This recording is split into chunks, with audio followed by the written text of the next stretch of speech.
నమస్కారం దూరదర్శన్ వార్తలకు స్వాగతం నేను సరోజ ముందుగా వార్తల్లోని ముఖ్యాంశాలు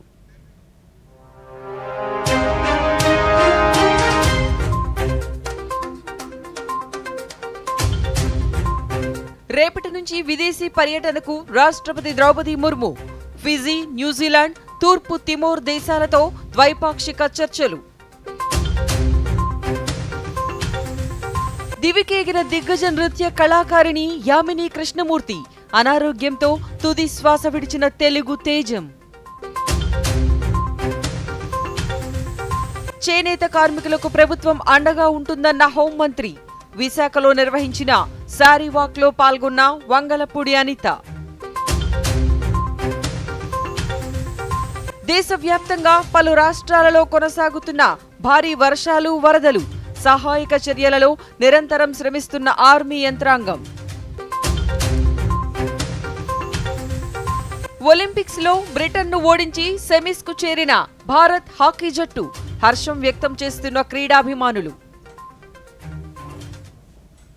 ఇక వివరాలు చూద్దాం రాష్ట్రపతి ద్రౌపది ముర్ము రేపటి నుంచి 10వ తేదీ వరకు 3 దేశాలలో పర్యటించనున్నారు ఫిజీ న్యూజిలాండ్ తూర్పు తిమోర్ దేశాలలో ద్వైపాక్షిక చర్చలలో భాగంగా ఆయా దేశాలకు వెళ్లనున్నారు ఫిజీ తూర్పు తిమోర్లలో భారత రాష్ట్రపతి పర్యటించడం ఇదే తొలిసారి కావడం విశేషం ప్రధానమంత్రి Narendra Modi act east policy ప్రకటించినప్పటి నుంచి ఆగ్నేయ ఆసియా పసిఫిక్ ప్రాంతంపై ప్రత్యేక దృష్టి సారించింది ఈ 3 దేశాలు యాక్ట్ ఈస్ట్ పాలసీ పరిధిలోకి వస్తాయి ద్రౌపది ముర్ము రేపటి నుంచి 7వ తేదీ వరకు ఫిజీలో పర్యటిస్తారు ఫిజీతో భారత్ దౌత్య సంబంధాలు 75 ఏళ్లు పూర్తి చేసుకున్న సందర్భంగా ఆ దేశాధ్యక్షులు ప్రధానితో ద్రౌపది ముర్ము ద్వైపాక్షిక చర్చలు జరుపుతారు ప్రవాస భారతీయులతోనూ సంభాషించనున్నారు 8-9 తేదీలలో న్యూజిలాండ్లోనూ 10న తూర్పు తిమోర్లో రాష్ట్రపతి పర్యటిస్తారు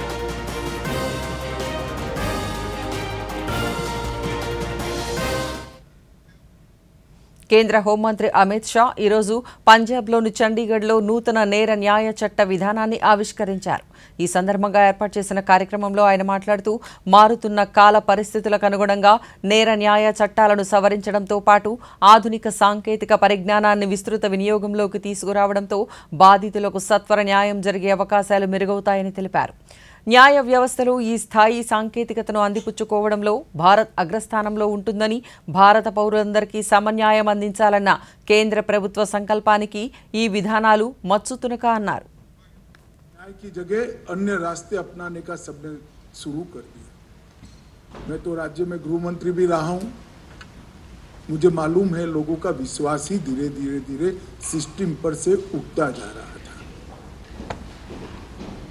और इसीलिए पूरी प्रक्रिया में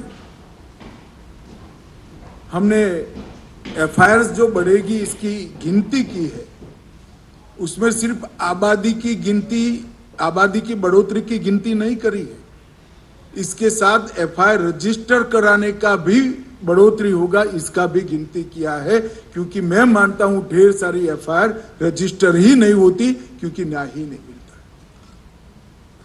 और इसीलिए सीआरपीसी की जगह बीएनएस आईपीसी की जगह बीएनएसएस और इंडियन एविडेंस एक्ट की जगह भारतीय साक्ष्य अधिनियम बीएसए को लागू करने का काम हुआ है प्रधानमंत्री जी ने लाल किले की प्राचीर से कहा था जो पंच प्रण लेने का मंत्र दिया था उसमें एक प्रण था गुलामी की सभी निशानियों को समाप्त कर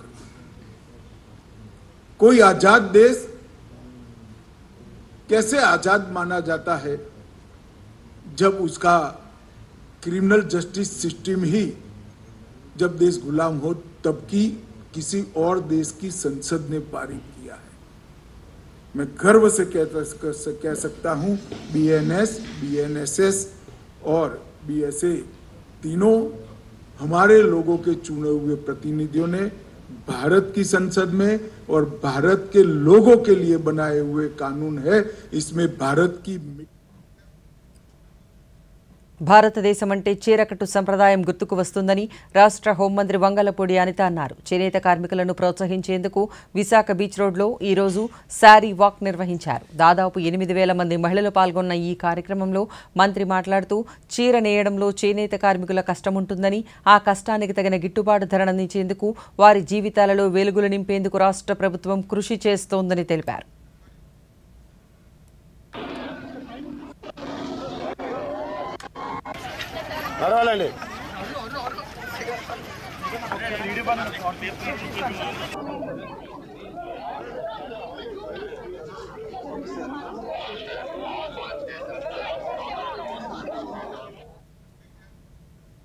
ఆంధ్రప్రదేశ్ రాష్ట్ర రోడ్డు రవాణా సంస్థలో సంస్థాగతమైన మార్పులు, సంస్కరణలు చేసేందుకు ఏర్పాట్లు చేస్తున్నామని రాష్ట్ర రవాణా క్రీడా శాఖల మంత్రి మండిపల్లి రాంప్రసాద్ రెడ్డి పేర్కొన్నారు. కడప డిపోకు కేటాయించిన కొత్త బస్సులను ఈ రోజు ఆయన ప్రారంభించారు. ఈ సందర్భంగా మంత్రి మాట్లాడుతూ రాష్ట్ర ప్రభుత్వం కొత్తగా 1,400 బస్సులను కొనుగోలు చేసిందన్నారు.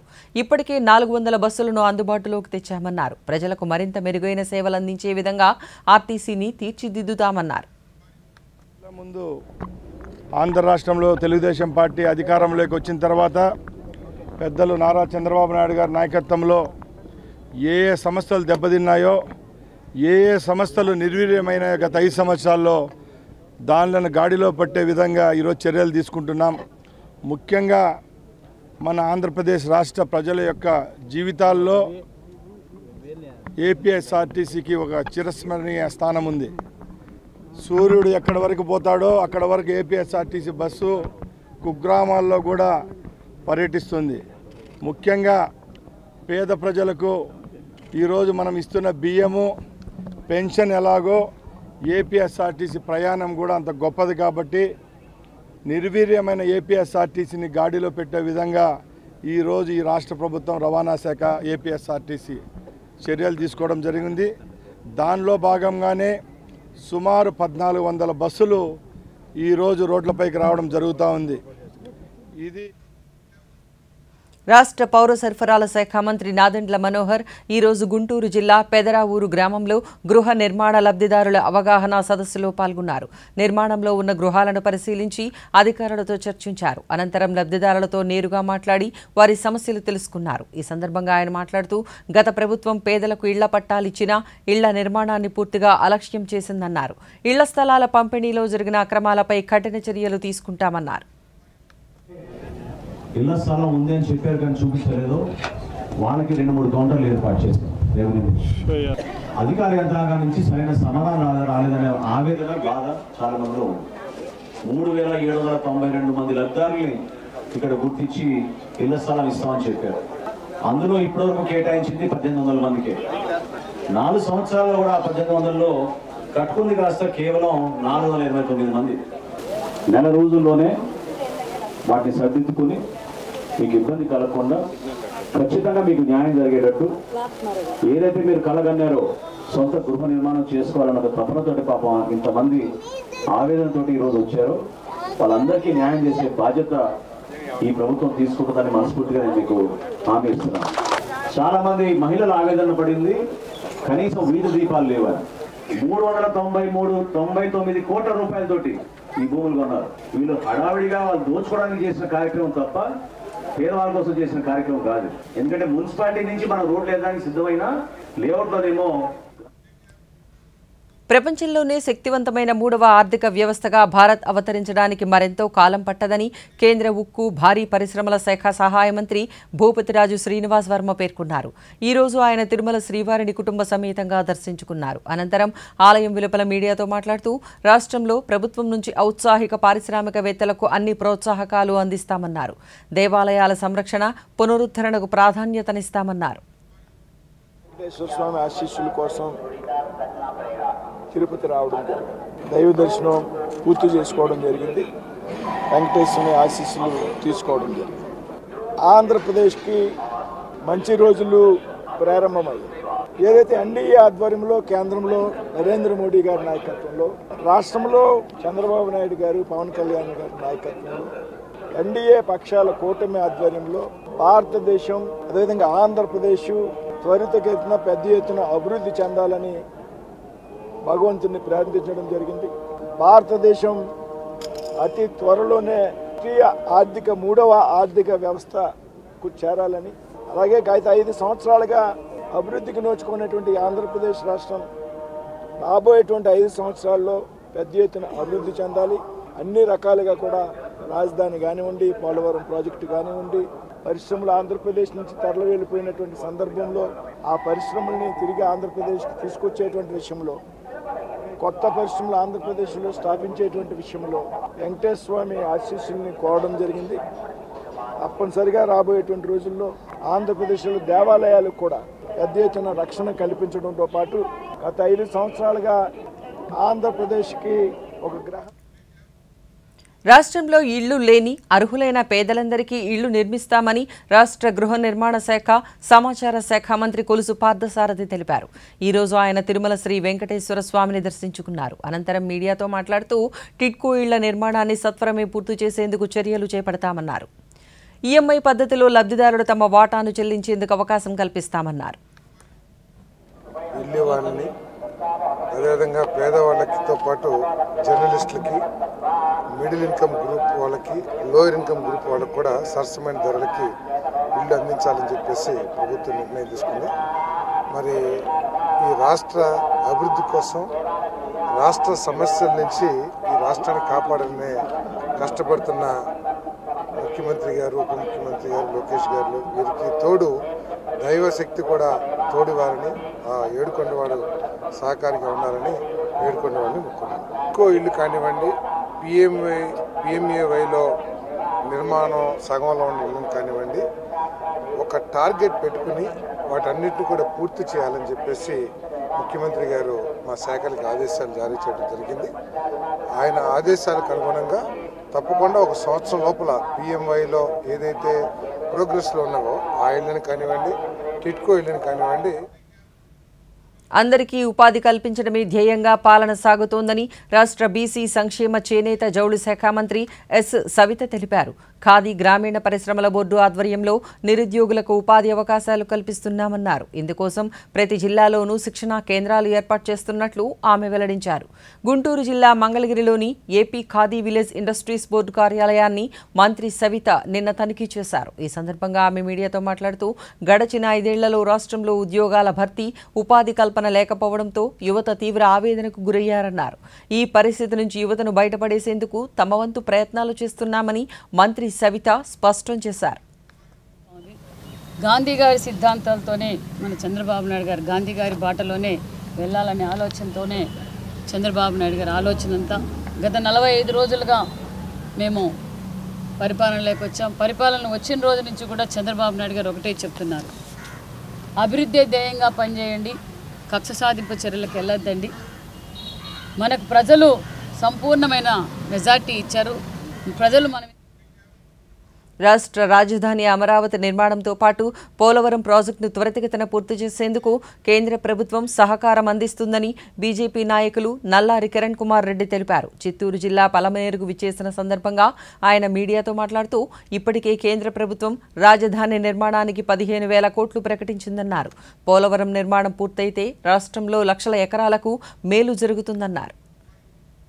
రాష్ట్రంలో జరుగుతున్న అవినీతి అరాచక పాలనకి చర్మగీతం పాడుతూ పెద్ద మ్యాండేట్ 3 పార్టీలు, తెలుగుదేశం నాయకత్వంలో బీజేపీ, జనసేన పార్టీలకు పెద్ద మ్యాండేట్ ఇవ్వటం, చంద్రబాబు నాయుడు గారు మరోమారు ముఖ్యమంత్రిగా ఉండటం, అక్కడ మోడీ గారు మరోమారు ప్రధానమంత్రిగా చాలా ప్రజలకు, ఆంధ్రప్రదేశ్ ప్రజలకు మేలు చేసే విధంగా ప్రజల తీర్పు ఉన్నదనేది స్పష్టంగా అర్థమవుతా ఉంది. అమరావతి క్యాపిటల్ కి ఏదైతే నిధులు కావాలని రాష్ట్ర ప్రభుత్వం కోరిన 15,000 కోట్లను వారు రిలీజ్ చేయడం జరుగుతా ఉంది. అదేవిధంగా మనకు పోలవరం ప్రాజెక్ట్ త్వరగా పూర్తి చేయాలి. ఏదైతే ప్రజల ఆశ, ప్రజలకున్న నీటి ఇబ్బందుల్ని తీర్చేదానికి దేశంలోనే అతి గొప్ప ప్రాజెక్ట్ పోలవరం ప్రాజెక్ట్ 7,20,000 కొత్త ఆయకట్టు. అదే విధంగా గోదావరిలో 10 లక్షల స్థిరీకరణకు, 10 లక్షల ఎకరాలకు స్థిరీకరణకు కృష్ణాలో 13 కృష్ణా బేసిన్ కింద 13 లక్షల స్థిరీకరణ అంటే 23 లక్షల ఎకరాల స్థిరీకరణ 7,20,000 కొత్త ఆయకట్ 960 మెగావాట్స్ హైడ్రో ఎలక్ట్రిసిటీకి తోడ్పాటు. ఇప్పుడు స్వల్ప విరామం. తొందరగా టిఫిన్ ప్యాక్ చేయండి. రాజు మొబైల్ వదిలేయ్. అక్క బ్యాంక్ నంబర్ కావాలి. రిఫండ్ రాలేదు. దొరికింది. ఇప్పుడే కాల్ చేస్తానక్క. నెంబర్ గురించి తెలుసుకోకుండా తరచూ మోసగాళ్లు నకిలీ బ్యాంక్ వెబ్సైట్ మరియు మోసపూరిత నెంబర్లతో డబ్బు కాజేస్తారు. మరైతే సరైన నంబర్ బ్యాంక్ అఫీషియల్ వెబ్సైట్ లేదా కార్డ్ పైన. మీరు నన్ను కాపాడారక్క. పని నుండి కాదు. చేస్తాను. ఆర్బీఐ చెబుతుంది సరైన ఆర్థిక వ్యవహారమే మిమ్మల్ని కాపాడుతుంది. విరామం అనంతరం వార్తలకు పునఃస్వాగతం. హైపర్లూప్ టెక్నాలజీతో రవాణా రంగంలో మరొక సరికొత్త విప్లవానికి అడుగుపడనుంది. ఈ అత్యాధునిక సాంకేతికతను వినియోగించి మద్రాస్ ఐఐటి తయ్యూరు క్యాంపస్లో 425 మీటర్ల పొడవైన హైపర్లూప్ ట్యూబ్ను నిర్మించింది. తక్కువ గాలిపీడనం ఉండడం, అయస్కాంత బలం తోడు కావడం వలన హైపర్లూప్ బోగి గంటకు దాదాపు 500 నుంచి 600 కిలోమీటర్ల వేగంతో ప్రయాణిస్తుంది. దీంతో రవాణా, వాణిజ్య రంగాలలో మరింత అభివృద్ధి సాధ్యమవుతుందని నిపుణులు పేర్కొన్నారు.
భారతీయ సంప్రదాయ నృత్యాలైన భరతనాట్యం, కూచిపూడిలకు తన జీవితాన్ని అంకితం చేసిన దిగ్గజ నృత్య కళాకారిణి యామిని కృష్ణమూర్తి కన్నుమూశారు. ఢిల్లీలోని అపోలో ఆసుపత్రిలో తుది శ్వాస విడిచారు. అనారోగ్యం, వృద్ధాప్య సమస్యలతో ఇబ్బంది పడిన ఆమె గత 7 నెలలుగా ఐసీయూలో చికిత్స పొందుతున్నారు. ఆమె భౌతిక కాయాన్ని ఈ ఉదయం ఢిల్లీ శివారులోని యామిని నృత్య పాఠశాలకు తరలించారు. అవివాహిత అయిన యామినికి 2 సోదరీమణులున్నారు. ఉమ్మడి చిత్తూరు జిల్లా మదనపల్లె యామిని జన్మస్థలం. ఆమెకు భారత అత్యున్నత పౌర పురస్కారాలైన పద్మశ్రీ, పద్మభూషణ్తో పాటు 2016లో పద్మవిభూషణ్తో ప్రభుత్వం సత్కరించింది. గతంలో యామిని కృష్ణమూర్తి తిరుమల తిరుపతి దేవస్థానం ఆస్థాన నర్తకిగానూ కొనసాగారు.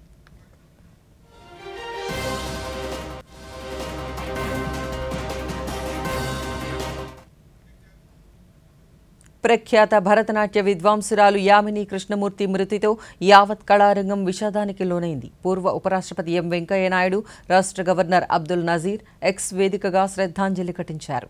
ఆమె మరణం నాట్య రంగానికి తీరని లోటని పేర్కొన్నారు. యామిని కుటుంబ సభ్యులకు ప్రగాఢ సానుభూతిని తెలియజేశారు. ముఖ్యమంత్రి నారా చంద్రబాబు నాయుడు యామిని మృతి పట్ల విచారం వ్యక్తం చేశారు.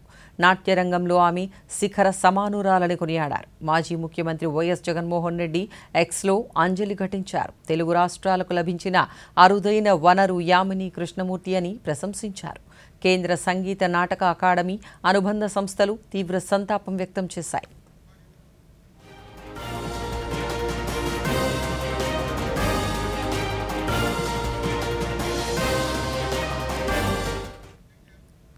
రాజధాని అమరావతిలో 2వ రోజు ఐఐటి నిపుణుల బృందం పర్యటించింది. కట్టడాల పటిష్టతకు సంబంధించిన సామర్థ్య పరీక్షల ఫలితాలు వచ్చాకే ప్రణాళికతో ముందుకు సాగాలని నిపుణుల బృందాలు సిఆర్డీఏకు సూచించాయి. ఈలోపు పూర్తి స్థాయిలో అధ్యయనం చేసి నివేదిక ఇస్తామని తెలిపాయి. నిన్న రాజధానిలోని వివిధ ప్రాంతాలలో రోడ్లు, వంతెనలు నిర్మాణాలను సిఆర్డీఏ ఇంజనీరింగ్ అధికారులతో కలిసి నిపుణులు సాయంత్రం వరకు పరిశీలించారు. దీంతో హైదరాబాద్, మద్రాస్ ఐఐటీల నుంచి వచ్చిన నిపుణుల ప్రాథమిక పరిశీలన పూర్తయింది. పరీక్షల ఫలితాలను ఐఐటి బృందాలు అధ్యయనం చేసి సిఆర్డీఏకు నివేదిక ఇవ్వనున్నాయి.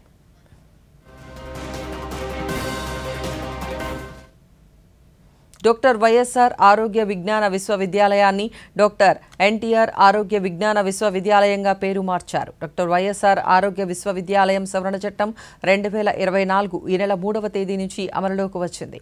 ఈ మేరకు పేరు మార్చిన విషయాన్ని వైద్య ఆరోగ్య శాఖ ప్రత్యేక ప్రధాన కార్యదర్శి ఎంటీ కృష్ణబాబు ఉత్తర్వులలో వెల్లడించారు.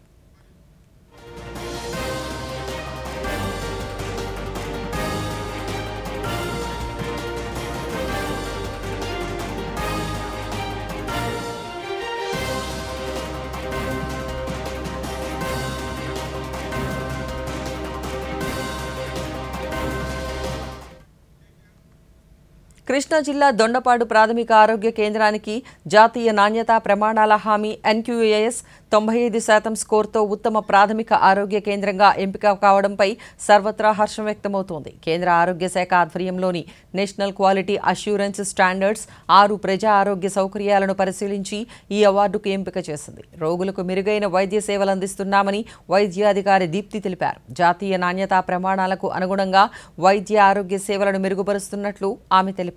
వైద్య సేవలు మెరుగుపరిచేందుకు ఇటువంటి పురస్కారాలు మరింత దోహదపడతాయన్నారు. ఈ ఆరోగ్య కేంద్రంలో వైద్య సేవలపై గ్రామ ప్రజలు హర్షం వ్యక్తం చేస్తున్నారు. నాకు ఫస్ట్ ఒక బాబు అండి. ఇప్పుడు మళ్ళీ ప్రెగ్నెన్సీ. ఫస్ట్ బాబు ఇక్కడే. ప్రెగ్నెన్సీ వచ్చినప్పటి నుంచి ఇక్కడే చూపించుకుంటున్నాము. బాగా చూస్తున్నారు. సర్వీసెస్ అంతా బాబు వాళ్ళకి ఇంజెక్షన్స్ చేయాలన్నా చేస్తారు బాగా. ఏమైనా బ్లడ్ ఏమైనా తక్కువ అయినా కూడా ఐరన్ ట్యాబ్లెట్స్ అని విటమిన్ ట్యాబ్లెట్స్ అని ఇస్తారు. బాగుంటుంది సర్వీస్ అయితే. హాస్పిటల్ పెట్టినందుకైతే ఇబ్బంది అయితే ఏం లేదండి. అంతా బాగుంటుంది. మాకు మంచిగా చెప్తారు.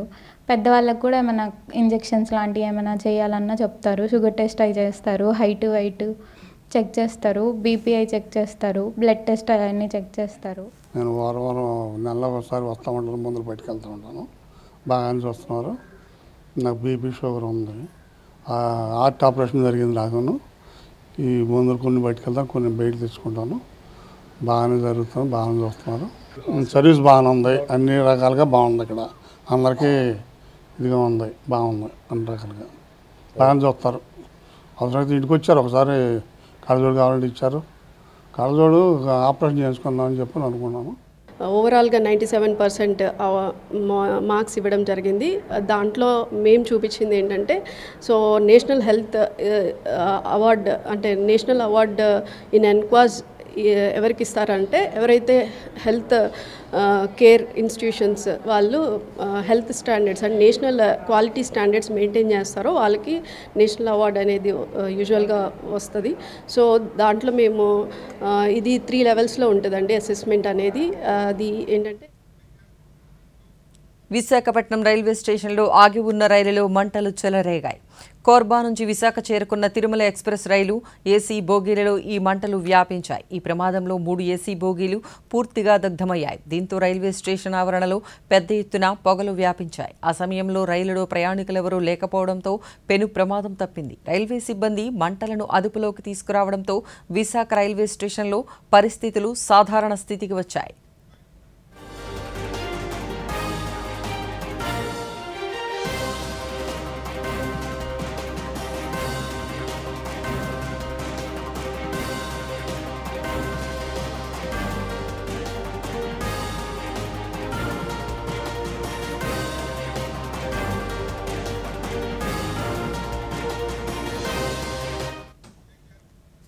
ఎస్సీ వర్గీకరణ చారిత్రాత్మక విజయమని బీజేపీ రాష్ట్ర నాయకులు ఎన్ రాఘవేంద్ర అన్నారు. ఈ మేరకు ప్రధానమంత్రి నరేంద్ర మోదీ చిత్రపటానికి కర్నూలు బీజేపీ నేతలు క్షీరాభిషేకం చేశారు. వర్గీకరణలో ప్రధాని నరేంద్ర మోదీ చూపిన చొరవ మరువలేనిదని వారు కొనియాడారు.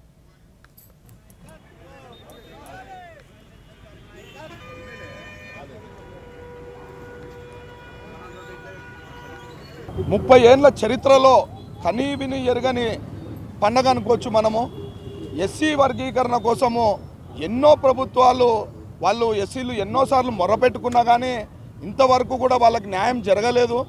అలాంటిది ఈరోజు మన ప్రధాని నరేంద్ర మోడీ గారు కానీ మందకృష్ణ మాదిగ గారు కానీ మరియు రాష్ట్ర ముఖ్యమంత్రులు అయినటువంటి చంద్రబాబు గారు అయితేనేమి మరియు పవన్ కళ్యాణ్ అయితేనేమి ఈ ప్రధానంగా వీళ్ళు మనకి ఈరోజు అంటే చేసిన మంచి పని అంటే ఇన్ని ఏండ్లుగా పోరాడిన మంచి పని ఏంటంటే ఎస్సీ వర్గీకరణ. ఎంతోమంది ఎస్సీలు ఎంతో బాధలతో ఎన్నోసార్లు మొరపెట్టుకున్నారు. పార్టీలకు అతీతంగా ఎన్నిసార్లు వాళ్ళు మెమోరాండంలు అందజేసినా కానీ ఉత్తగా వాళ్ళు తీసుకొని బూడిదలో చల్లిన దానిలాగానే అంటే వాళ్ళు దాన్ని పొడిగించి పెట్టుకుంటా వాళ్ళకి న్యాయం చేయకుండా ఇన్నాళ్ళు పెట్టారు. ఇది ఒక విప్లవం. దేశంలోని అనేక రాష్ట్రాలలో ఇంకా భారీ వర్షాలు వరదలు కొనసాగుతున్నాయి. ఈ నేపథ్యంలో సాధారణ జనజీవనం అస్తవ్యస్తమైన పరిస్థితులు నెలకొన్నాయి. ఆయా రాష్ట్ర ప్రభుత్వాలు యుద్ధ ప్రాతిపదికన సహాయక చర్యలను చేపట్టాయి. బాధితులను సురక్షిత ప్రాంతాలకు తరలించేందుకు సైన్యం నేతృత్వంలో ప్రభుత్వ యంత్రాంగాలు, స్వచ్ఛంద సంస్థలు, ప్రజలు పాటుపడుతున్నారు. ముఖ్యంగా ఉత్తరప్రదేశ్, ఉత్తరాఖండ్ రాష్ట్రాలలో వర్షం మిగిల్చిన విషాదం నుంచి ఇంకా తేరుకోలేని పరిస్థితులు నెలకొన్నాయి. ఉత్తరాఖండ్లో కేదార్నాథ్ మార్గంలో చిక్కుకుపోయిన యాత్రికులను రక్షించే కార్యక్రమాలు ఇంకా కొనసాగుతున్నాయి.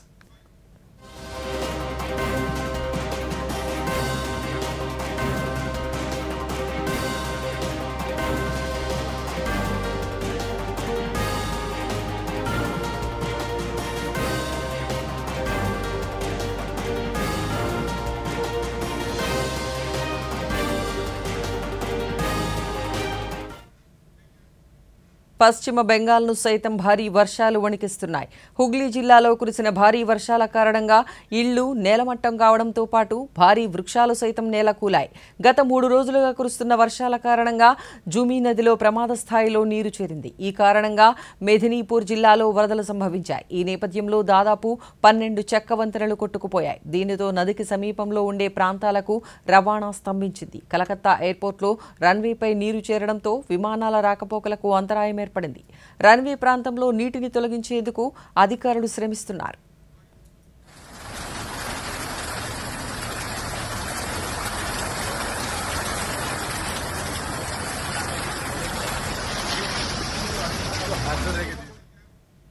కేరళలో భారీ వర్షాలకు కొండ చర్యలు విరిగిపడిన ప్రాంతాలలో బురద, శిథిలాల కింద చిక్కుకున్న వారిని రక్షించే పనులు తుది దశకు చేరుకున్నాయి. వాయుసేన నుంచి అధునాతన రాడార్లను రప్పించి గాలించిన తరువాత సహాయక చర్యలు ముగుస్తాయి. ఇప్పటివరకు 218 మంది మృతదేహాలను స్వాధీనం చేసుకున్నారు. ఈ విలయంలో 30 మంది చిన్నారులు అసువులు బాశారు. మరో 206 మంది ఆచూకీ తెలియడం లేదని ముఖ్యమంత్రి పినరై విజయన్ తెలిపారు. సురక్షితమైన ప్రాంతాన్ని గుర్తించి బాధితుల కోసం అక్కడొక టౌన్షిప్ నిర్మిస్తామని సీఎం తెలిపారు. దేశ విదేశాల నుంచి పెద్ద ఎత్తున సాయం అందుతోందన్నారు.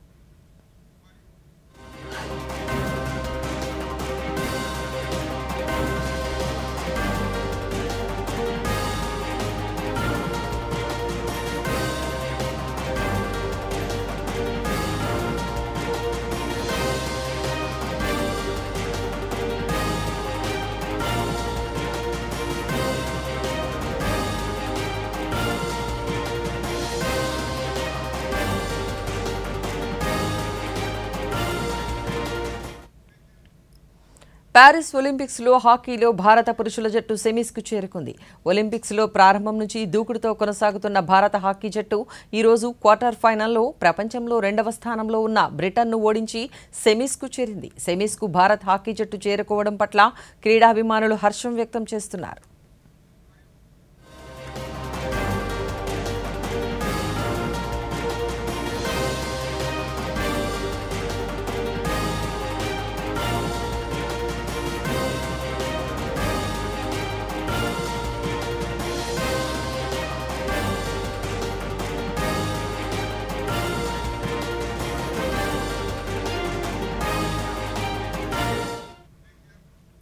రాష్ట్ర వ్యాప్తంగా పలు జిల్లాలలో తేలికపాటి నుంచి ఒక మోస్తరు వర్షాలు కురిసే అవకాశం ఉందని రాష్ట్ర విపత్తుల నిర్వహణ సంస్థ తెలిపింది. రాగల 24 గంటలలో అల్లూరు సీతారామరాజు, ఏలూరు అన్నమయ్య, చిత్తూరు, తిరుపతి జిల్లాలలో అక్కడక్కడ పిడుగులతో ఒక మోస్తరు వర్షం కురిసే అవకాశం ఉందని తెలిపింది.